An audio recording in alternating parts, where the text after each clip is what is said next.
Hey everybody, it's Simon from LakeHub. We're sharing the joy of lake life. That means everything from boating to camping and fishing, hiking, and all kinds of stuff around the lakes. Today we're talking about camping in the freezing cold. It's about 15 degrees Fahrenheit and snowing, and I'm going to share some tips I've learned from years of camping in the freezing cold with you. If you learn one thing today, learn this.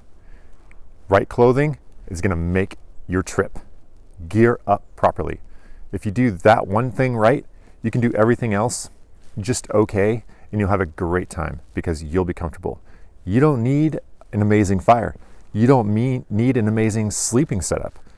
If you take care of your body's heat, then you'll be fine. You're warm-blooded. You eat food, your body makes heat. That's how it works.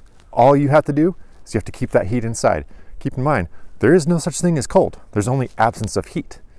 So cold cannot get into your body. Only heat can leave your body. And your job when you're camping in the freezing cold is to keep that heat in your body. It starts with the layer closest to your skin.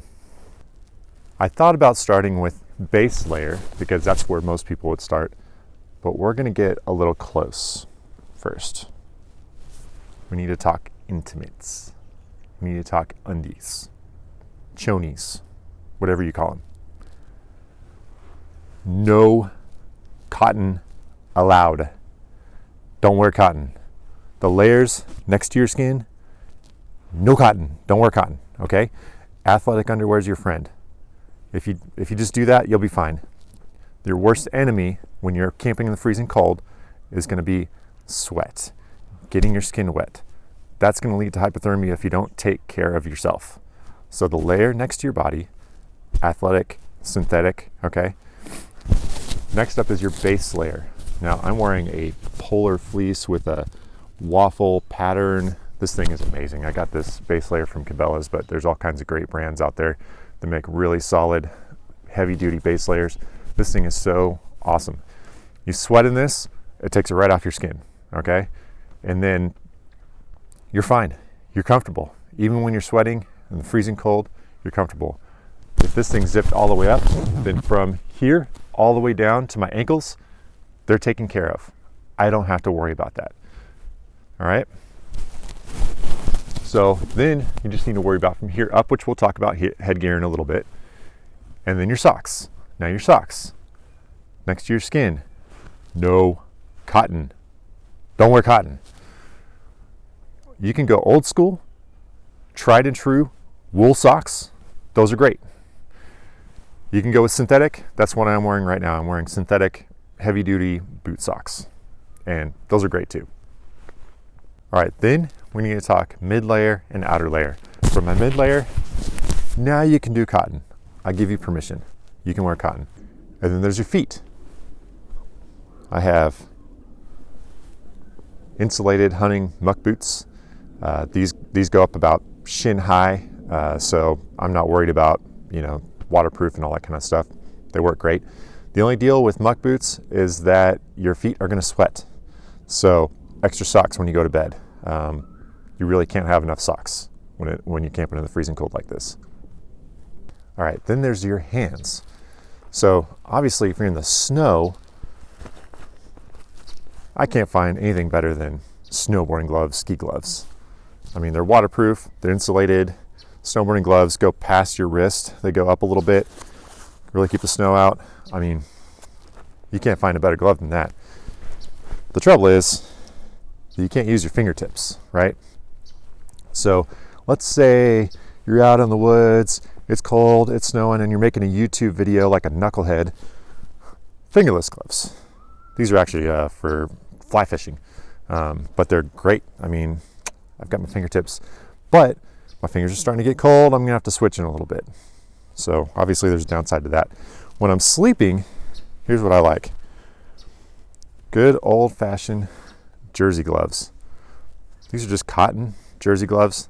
These are like dollar store. They're at every single gas station, three pairs for $4 or something like that. You can find these all over the place. Truckers like them. These are just great, better than nothing gloves. I like to sleep in these because they're comfy too. All right, then there's headgear. Now, right now, I look like I'm exploring the ice planet of Hoth. And that's okay, because my face is warm. So, it's okay. Don't worry about it. Here's my triple threat for my face and my head.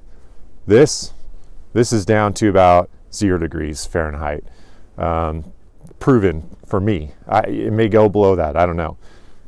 A thin balaclava, which a balaclava is, it goes all the way down. It's just like this one on the outside. This is my heavy duty one. So it goes over your head, covers the back of your neck, around your chin, and then you can pull it up over your face too. I won't do that because then you might not hear me. So my thin one, that's fleece material. And then over top of that, I have a hat, and then I have my big heavy duty balaclava on top of that. So if I'm gonna really gear up, I'm gonna pull this down.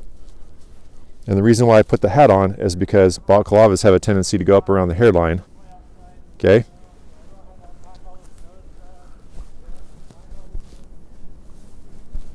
Up over my nose. And then up over my nose again. And I'm set. If you're still cold, I'll try it again, just to make sure you can hear me. If you're still cold, ski goggles. And then you don't have any skin touching the elements. All right, next up, after making sure that your body's taken care of, is going to be a fire. A lot of times when I'm camping, I'm going to want to set my tent up and get all my gear set out, and that kind of helps kind of ease my mind so I can relax a little bit. And then, around about sunset, that's when I start building a fire. But when it's freezing cold outside, you can run a fire all day long, and you probably should. Now, what I like to do for kindling is, just to make sure that I have dry kindling, is I'm always collecting sticks and stuff, my backyard, front yard, I park down the street. I have my kids do it for fun. And we just keep a big box, just a cardboard box full of dry little sticks. So when it's time to go camping, just wrap up a quick bundle of those, and I'm guaranteed to have dry kindling when we get out into the woods. Now, when it's cold, and it's freezing cold outside, that can be dangerous if your fire's not taken care of. So don't be afraid to cheat a little bit. I hope you can hear the kids having fun in the snow behind me. That's great. I just love the sound of kids having fun in the woods. It's hard to beat. Anyway, don't be afraid to cheat a little bit. It's okay. You have my permission and my blessing, because it can be dangerous. Just being very real. Camping in the freezing cold, it can be dangerous. Hypothermia is a real thing, so don't mess around. Now, one of the handy tools that I found is called pocket bellows. So it collapses down. It's like a straw, right? So a bellows is like the big accordion thing that you use to blow air on a fire. Well, check this thing out. Fits in my change pocket, and then it goes out to actually really long. Let's see. Here we go. So I can blow air on the fire from a couple feet away. These things are great. I got a 2-pack for like under $10. I'll put a link down in the description too for that. This is my favorite hatchet. So this is called the Estwing Fireside Friend. It's a 4-pound hatchet. I got it at Lowe's. It's a unibody construction, American made. I used to buy the cheapest hatchets money could buy, and then I'd wind up just destroying it. And when a hatchet head breaks off the handle, it's just an ugly thing. It's an ugly thing. And I thought, you know what? One of these days, I'm really going to hurt myself with these cheap hatchets. So finally sucked it up and bought a good one. And I'm so glad I did. I mean, I'm going to have to put this thing in my will, I think. It's going to last so long. Okay, once your fire's going, now it's time to set up the tent and your sleeping arrangements.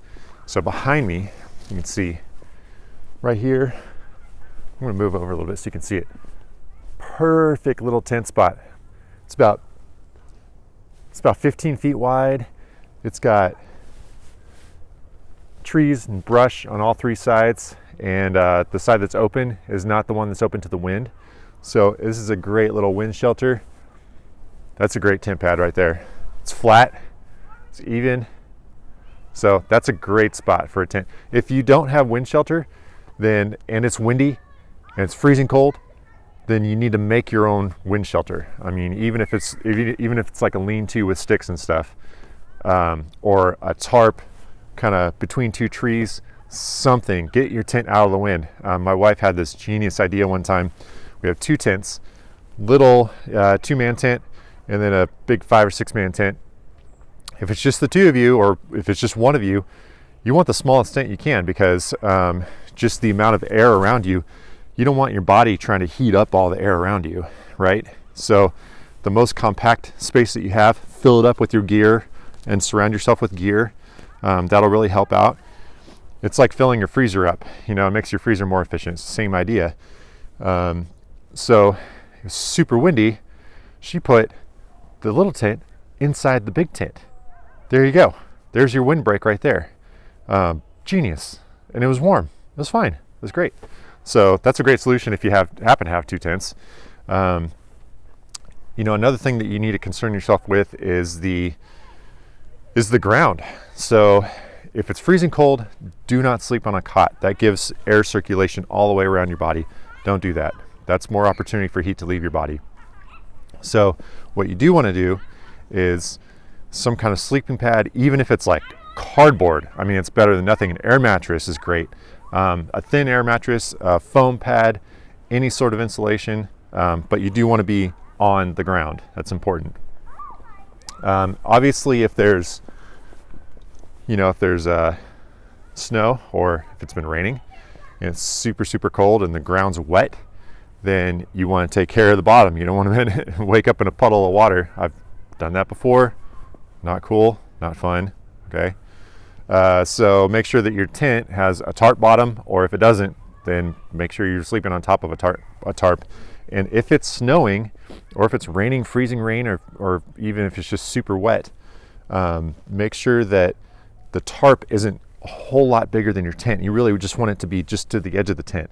And so if you need to, pull it up the sides of the tent and put some rocks or logs to hold it up, because otherwise you're going to get snow accumulation on top of the tarp, and then that's going to get your tent wet. Another thing to think about when you're sleeping is your sleeping bag. So there are different ratings, right? And those are manufacturer ratings, and they may or may not be accurate.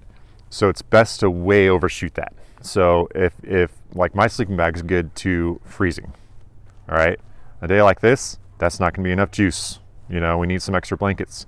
So what I would do is make sure I'm sleeping on a pad underneath, and then I'm going to take a blanket, like a fleece blanket. I'm going to wrap my lower half in it. I'm going to wrap it around the end of my feet inside the sleeping bag. That's going to give me a lot more insulation and protection from the cold than another blanket on top of the sleeping bag. If I wrap myself up inside the sleeping bag and then let my sleeping bag be my outer insulation. All right. Also, warm, dry socks when you go to bed. I'm not changing out my base layer. If I'm camping in the freezing cold, camping in the snow, I'm not changing out of my base layer. So, I'm going to keep that the same, but I'm going to change my gloves to those jersey gloves, and I'm going to change my socks. And there's still going to be heavy duty, wool or insulated boot socks, but they're going to be dry. And that's the last thing I'm going to do right before I get in bed. Change my socks, get in bed. So I want to talk hand warmers for a sec. There is a Zippo hand warmer. I haven't tried it yet, but it looks interesting. It uses Zippo lighter fluid and a catalyst rather than a flame. And so you have to light it and let it warm up for a little while, let it the catalyst start to burn, and then you can put it in your pocket. Interesting concept. I've watched a couple videos on it, and I think they're less than $20. Might be worth trying someday, but in the meantime, I'm using these. So temporary hand warmers, they come in 2 packs because most folks have 2 hands or 2 legs or both. And so these are for your extremities. You take care of your core, and these are great to shove into your boots or even double up your socks while you're sleeping. Keep your toes warm. That's for me. That's the hardest part about sleeping in the freezing cold, is just making sure your toes are warm, right? So these are great. The way that they work, though, is it's a chemical reaction with oxygen. So you open up the package, you shake them up real good, and mix up the elements that are inside the little pack, and then you have to let them sit. So let them sit for 5 or 10 minutes. just love this. Kids are having a great time. Kids just look at that. There's not even like a ton of snow, but they're having a blast. I love it. That's it. It's just make sure that you let these sit out for like 10 minutes until they start to warm up, and then put them in your boots or your gloves. So that's it, folks. That's camping in the freezing cold. It's really not too complicated. You just need the right tools and the right equipment. You'll be fine. You'll have yourself a good time. You don't need to be crazy to get out there in the cold and have a good time. It's just something to do in the wintertime. And if you like what you saw, we're a LakeHub. We've got plenty of more outdoor stuff coming at you. So subscribe and stay tuned.